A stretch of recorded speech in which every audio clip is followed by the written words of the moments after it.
ஓம் Saravanabhava channel வாயிலாக உங்களை சந்திப்பதில் பெருமகிழ்ச்சி அடைகிறேன். இன்றைய பதிவு மே மாத ராசி பலன்கள். இந்த மே மாதத்தினுடைய கிரக நிலைகளை பார்க்கலாம். அப்படி பார்க்கும்போது மேசத்தில் சூரிய பகவானும் புதன் பகவானும் அமர்ந்திருக்க, ரிஷப மனையில் சுக்கிரன் வீற்றிருக்க, மிதுன மனையில் குரு பகவான் அமர்ந்திருக்க, ராகு பகவான் பார்த்தீங்கன்னா கும்பத்திலும், கேது பகவான் சிம்மத்தில் அமர்ந்திருக்க, சனி பகவானும் செவ்வாயும் 2 கிரகங்கள் மீன மனையில் அமர்ந்திருக்கு. ஸோ இந்த மே மாதம் கிரகங்களுடைய பெயர்ச்சி என்ன இருக்குது அப்படின்னு பார்க்கும் பொழுது, இந்த மே மாதம் 11ஆம் தேதி செவ்வாய் பகவான் மீனத்திலிருந்து மேசமனைக்கு பெயர்ச்சி ஆகிறது.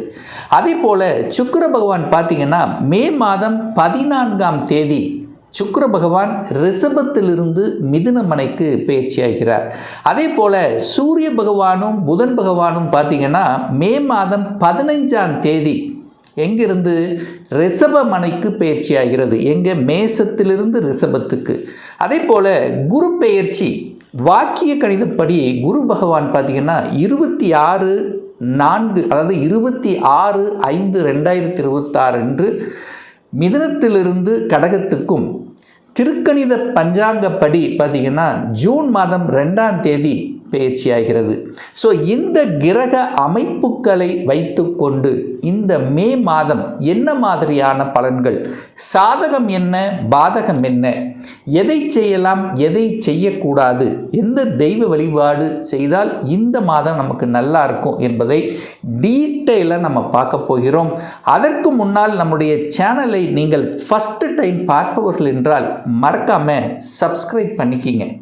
மேசராசி அன்பர்களே, மே மாதம் எப்படி இருக்க போகுது, அது பர்டிகுலராக தொழில், வேலை, வியாபாரம் எப்படி இருக்குது அப்படின்னு பார்க்கும் பொழுது 10ஆம் அதிபதியை பார்க்கணும். அந்த 10ஆம் அதிபதியாக இருக்கக்கூடிய சனி பகவான் 12ஆம் இடமான விரயஸ்தானத்தில் அமர்ந்திருக்கார். அதே சமயத்தில் 7.5 சனியில் இப்போ விரய சனி வேறு இருக்குது. உங்கள் ராசிநாதனான செவ்வாய் பகவானும் விரயஸ்தானத்தில் உட்கார்ந்துருக்கார். அப்போது இந்த மாத தொடக்கத்தில் கொஞ்சம் அலைச்சல், திருச்சல், டென்ஷன், ப்ரெஷர், கோபம், ஆக்ரோஷம் இதெல்லாம் கண்டிப்பாக இருக்கும். அப்போது எப்போ சார் இது சரியாகும் அப்படின்னா, இந்த மாத இறுதியில் உங்களுக்கு அத்தனையும் சரியாக போகிறது. ஏன்னா செவ்வாய் பகவான் பார்த்தீங்கன்னா, அதாவது ராசிநாதன் விரயஸ்தானத்தில் இருக்கக்கூடிய ராசிநாதன் ஆட்சி பலத்தோட ஸ்ட்ராங்காக அமரப்போகிறார் இந்த மே மாதம் 11ஆம் தேதி. அதே சமயத்தில் இந்த குரு பெயர்ச்சிக்கு அப்புறம் பார்த்தீங்கன்னா அந்த குரு பகவான் கடகத்தில் வந்து அமர்ந்து கொண்டு நேர சனி பகவானை பார்க்குறார். தொழில் ஸ்தானத்தின் அதிபதியான சனி பகவானை பார்க்குறார், தொழில் ஸ்தானத்தையும் பார்க்குறார். அப்போது தொழிலில் இருந்து வந்த கஷ்டங்கள் விலகப் போகிறதுன்னு அர்த்தம். அப்போது இந்த மே மாதம் 11ஆம் தேதியிலிருந்தே ஒரு ஆக்டிவேஷன் நடக்க போகுது.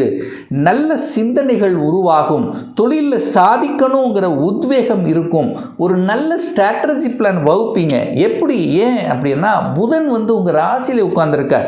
புத்திசாலித்தனமிக்க அந்த புதன் பகவான் இந்த ராசியில் உங்கள் லக்னத்தில் உட்காரும்போது அங்கே திக்பலம் பெறுது.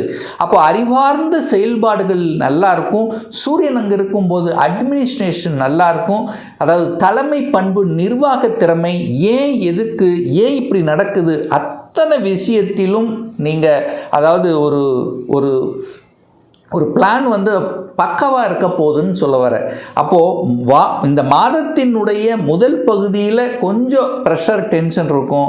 அதற்கப்புறம் நல்லபடியாக இருக்கக்கூடிய தன்மை, தொழிலில் புதிய யுக்திகளை கையாண்டு சாதனை புரிவதற்குண்டான காலகட்டத்தின் தொடக்கமாக இந்த மேசத்துக்கு நிச்சயமாக அமையப்பெறும். வேலையும் பார்த்தீங்கன்னாலும் இந்த வேலையில் இருக்கக்கூடிய மேசராசி என்பவர்களுக்கு கொஞ்சம் டென்ஷன், ப்ரெஷர் கண்டிப்பாக இருக்கும். ஏன்னா சனி செவ்வாய் சேர்ந்தாலே அந்த இடத்துல ஒரு ஆக்ரோஷம் என்பது கண்டிப்பாக இருக்கும். சூரியன் வேறு உங்கள் ராசியில் உட்காந்துருக்காரா, அப்போ ஸ்ட்ரைட் ஃபார்வர்டாக இருப்பீங்க. எதுக்கு வளைஞ்சு நெளிஞ்சு போகக்கூடிய தன்மை இருக்காது, ஸ்ட்ரைட் ஃபார்வர்டாக இருப்பீர்கள். அதனாலேயே சில சமயங்களில் கோபம் வரும், ஆக்ரோஷம் வரும். நல்லா செஞ்சால் கூட ஏதாவது ஒரு டெம்ப்ட் ஆக்குவாங்க. ஸோ வேலை மாற்றம் ஒரு மாறணும் அப்படின்னு நினைக்கிறவங்கெல்லாம் கண்டிப்பாக இந்த மாதத்தினுடைய இறுதியில் அல்லது ஜூன் மாதத்தினுடைய தொடக்கத்தில் உங்களுக்கு ஒரு சாதகமான அம்சம் காத்து கொண்டிருக்கிறது. அத்தனை சேஞ்சஸ், தொழில் சேஞ்சஸ், வேலை சேஞ்சஸ், வியாபாரம் சம்பந்தப்பட்ட புதிய ஒப்பந்தங்கள் சார்ந்த விஷயங்கள், உங்களுடைய இடமாற்றம் சம்பந்தப்பட்ட விஷயங்கள், ப்ரமோஷன் சம்பந்தப்பட்ட விஷயங்கள் அத்தனையும் இந்த மாதத்தினுடைய இறுதியில் சாதகமாக தென்படுகிறது இந்த மேசராசி அன்பர்களுக்கு. சார், பொருளாதாரம் சார்ந்த விஷயங்கள் எப்படி சார் இருக்கும் அப்படின்னு பார்த்தீங்கன்னா, ரெண்டாம் அதிபதியை பார்க்கணும். அந்த ரெண்டாம் அதிபதியான சுக்கிரன் ஆட்சி பலத்தோட ஸ்ட்ராங்காக இருக்கார். அதாவது சுக்கிரன் தான் உங்களுக்கு பொருளாதார, அதாவது ரெண்டாம் அதிபதி, குடும்பத்தை அமைத்து கொடுக்கக்கூடியவன், தனத்தை கொடுக்கக்கூடியவன் சுக்கிரன். அவர் வலிமையாக இந்த மாதம் இருக்கார்.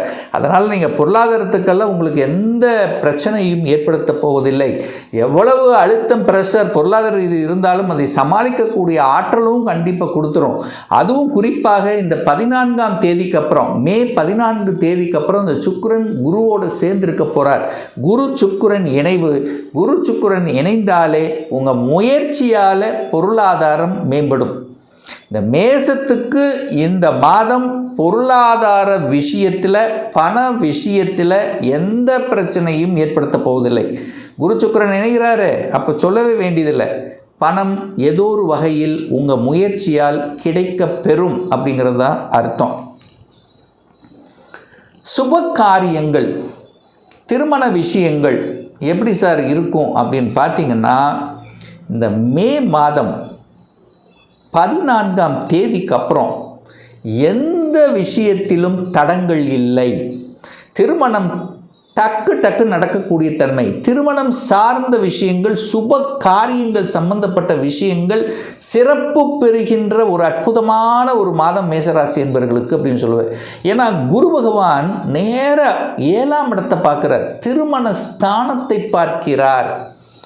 அப்போது ஒரு சுப கிரகம், பாக்யாதிபதியாக இருக்கக்கூடிய குரு பகவான் திருமண ஸ்தானத்தை பார்க்கக்கூடிய அமைப்புள்ள இந்த காலகட்டத்தில் திருமண வாய்ப்புகள், சந்தோஷம் தரக்கூடிய சில விஷயங்கள் உங்கள் குடும்பத்தில் உங்களுக்கோ அல்லது உங்கள் குடும்ப உறுப்பினர்களுக்கோ அல்லது சகோதர சகோதரிகளுக்கோ அதாவது இரத்தபந்த உறவினர்களுக்கு நடக்கக்கூடிய அத்தனை வாய்ப்புகள் பிரகாசமாக இருக்கிறது.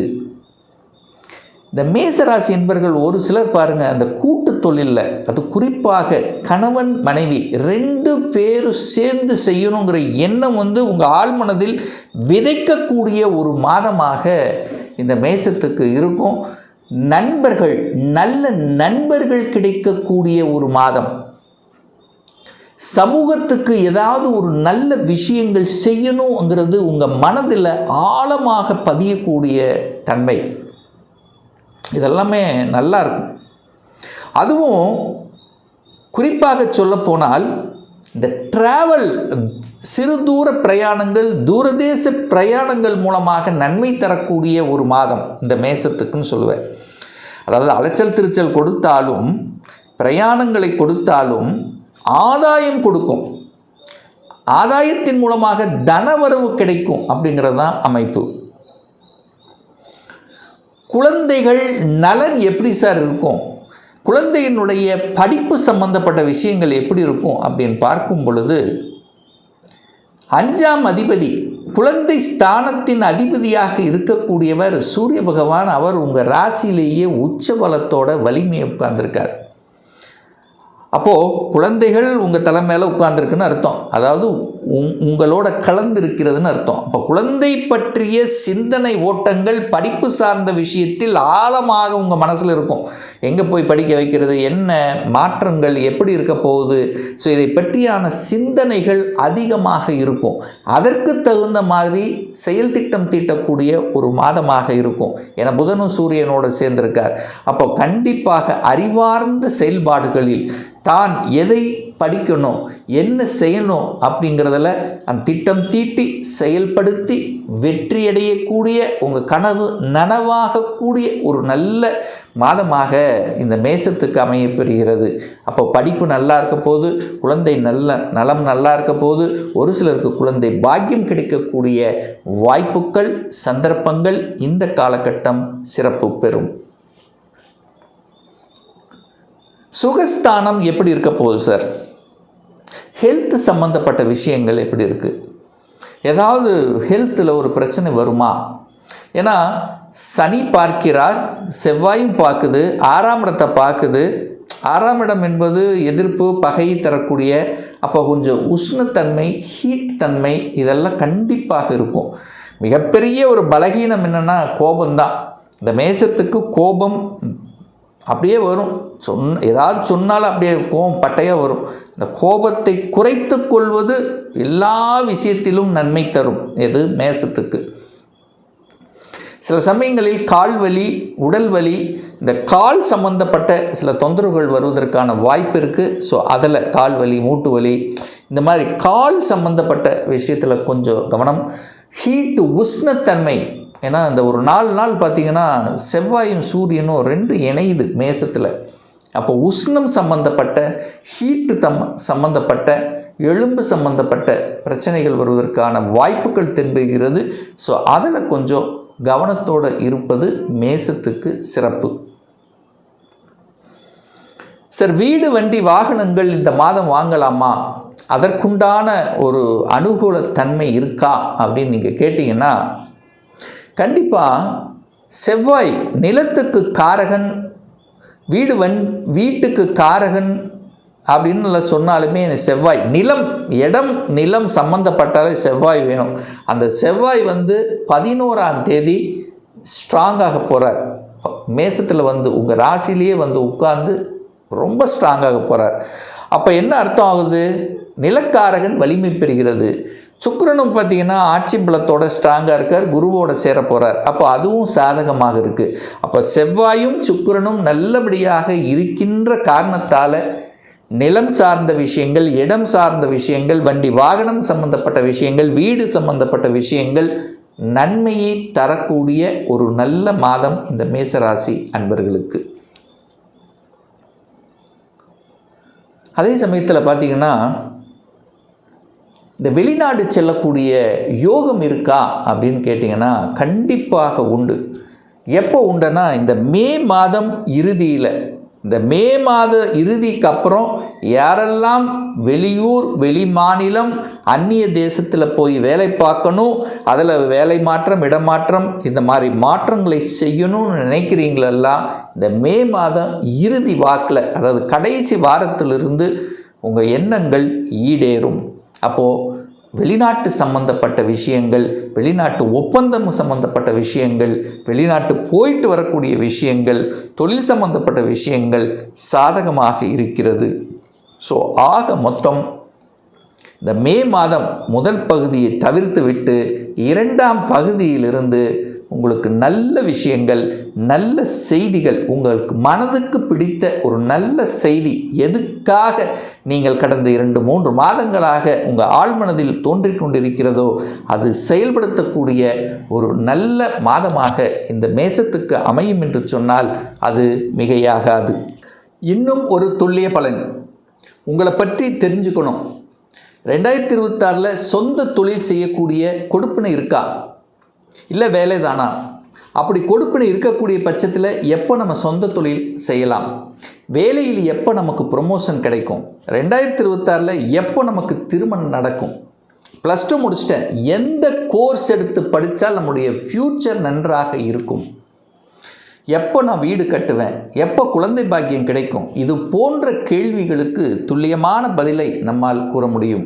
ஒரு பர்சனல் கன்சல்டேஷன் எடுத்துக்கணும், ஒரு சுய ஜாதகம் பார்க்கணும் என்று விருப்பப்படக்கூடிய அன்பர்கள் டிஸ்பிளே தெரியக்கூடிய நம்பருக்கு வாட்ஸ்அப் மூலமாகவோ ஃபோன் கால் மூலமாகவோ தொடர்பு கொண்டு அப்பாயின்மெண்ட் பெற்றுக்கொண்டு நேரடியாகவோ அல்லது ஆன்லைன் மூலமாகவோ கன்சல்டேஷன் எடுத்துக்கலாம். நம்மளுடைய அலுவலகம் கோயம்புத்தூரில் அமைந்துள்ளது. அதாவது கோயம்புத்தூரிலிருந்து மேட்டுப்பாளையம் செல்லும் வழியில் வெள்ளக்கிணர் பிரிவு அன்னபூர்ணா ஹோட்டலுக்கு பக்கத்தில் அமைந்துள்ளது. பிரியர் அப்பாயின்மெண்ட் வாங்கிட்டு நேரடியாக கன்சல்டேஷன் எடுத்துக்கலாம். நிச்சயமாக இந்த பதிவு ஏதாவது ஒரு ரூபத்தில் உங்களுக்கு யூஸ்ஃபுல்லாக இருக்குங்கிறதுல எந்தவித மாற்று கருத்தும் கிடையாது. மீண்டும் ஒரு நல்ல பதிவில் உங்களை சந்திக்கும் வரை உங்களிடமிருந்து விடைபெறுவது உங்கள் அஸ்ட்ராலஜர் டாக்டர் சதீஷ்.